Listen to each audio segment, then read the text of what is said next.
हमारे शिक्षक उन शिक्षकों में से थे जिन्हें हार्ड टास्क मास्टर कहा जाता है। उनके डर से हम लोग रोज का पाठ रोज तैयार कर लेते थे। फिर भी 2-3 बालक ऐसे थे जो न कुछ याद कर पाते थे, न बताई हुई विद्या को स्मरण रख पाते थे। यद्यपि लिखने का काम वे गलत सही पूरा कर लेते थे। अध्यापक ने उनके लिए एक युक्ति निकाली, और वह भी एक कहानी जिसे मैं अब तक भूल नहीं पाया और न ही कभी भूल ही पाऊंगा। किसी गांव में 2 बालकों में गहरी मित्रता थी।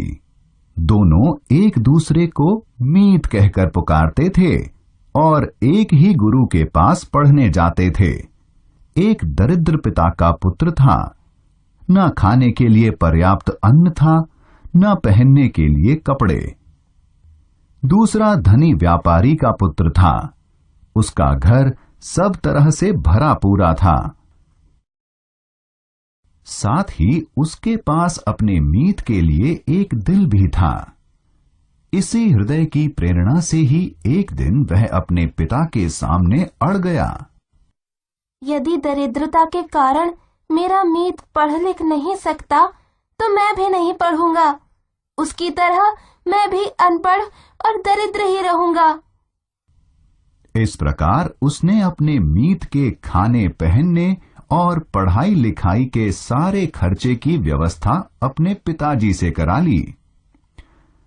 कुछ वर्षों तक पढ़ लिखकर दूसरा बालक व्यवसाय में अपने पिता का हाथ बटाने लगा, लेकिन अपने मीत को वे सारे खर्च दिलाता रहा, जिससे वह निरंतर प्रगति करता गया।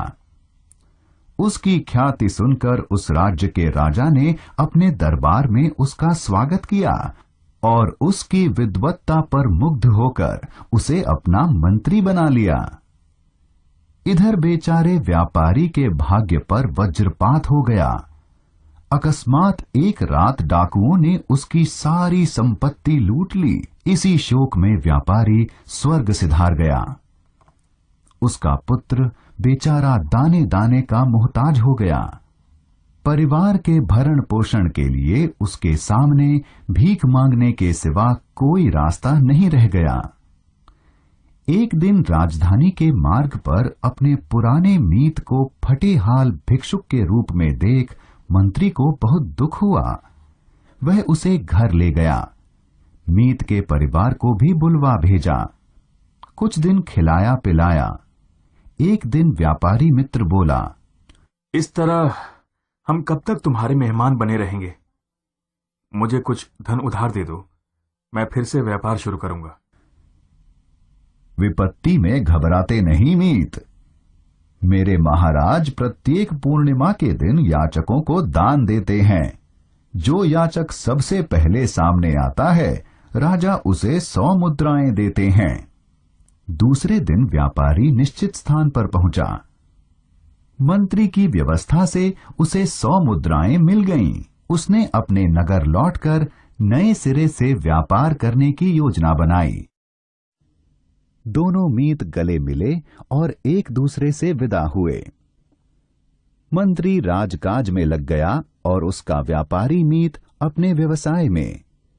अनुभवी और विपत्ति का मारा होने के कारण उसने व्यापार में अपनी पूरी शक्ति और बुद्धि लगा दी।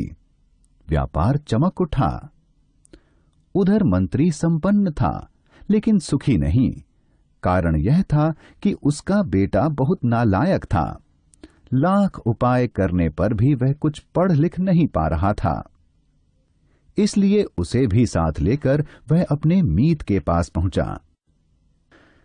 क्या कहूं मीत, तुमसे सहायता प्राप्त कर मैं विद्वान बना, राजमंत्री भी, पर सारी सुविधाएं होते हुए भी मेरा पुत्र कुछ भी नहीं सीख सका। बातचीत के दौरान व्यापारी मीत ने मंत्री पुत्र के बारे में सारी बातें जान उसके पुत्र से कहा, बेटे, जानते हो कि 5 वर्ष पहले मेरा क्या हाल था? हाँ, आप एक दरिद्र याचक थे। शाबाश। अब यह बताओ कि मैं लखपति कैसे हो गया? मुझे नहीं मालूम।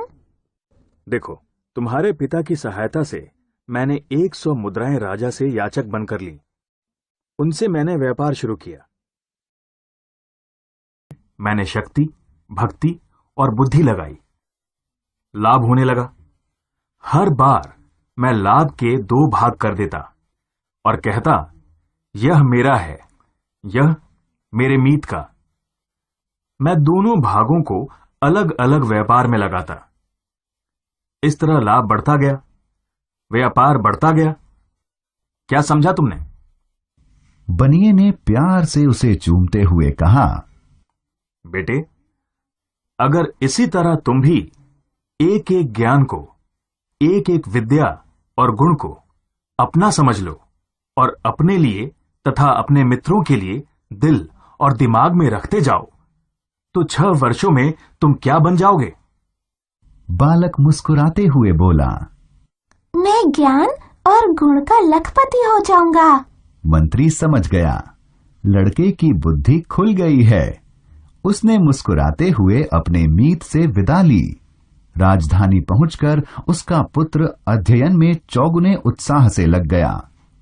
हर रोज वह जो कुछ सीखता, मन ही मन अपने काल्पनिक मित्र को भी सिखाता। वह विद्याएं सीखता गया, अच्छे गुणों से संपन्न होता गया। 6 वर्ष बाद वह भी प्रकांड पंडित बन गया और आगे चलकर अपने पिता का उत्तराधिकारी बना। गुरुजी यह कहानी, इस सीधी सादी कहानी का सभी शिष्यों पर बड़ा प्रभाव पड़ता। सब में पढ़ाई लिखाई के प्रति एक नया उत्साह भर जाता।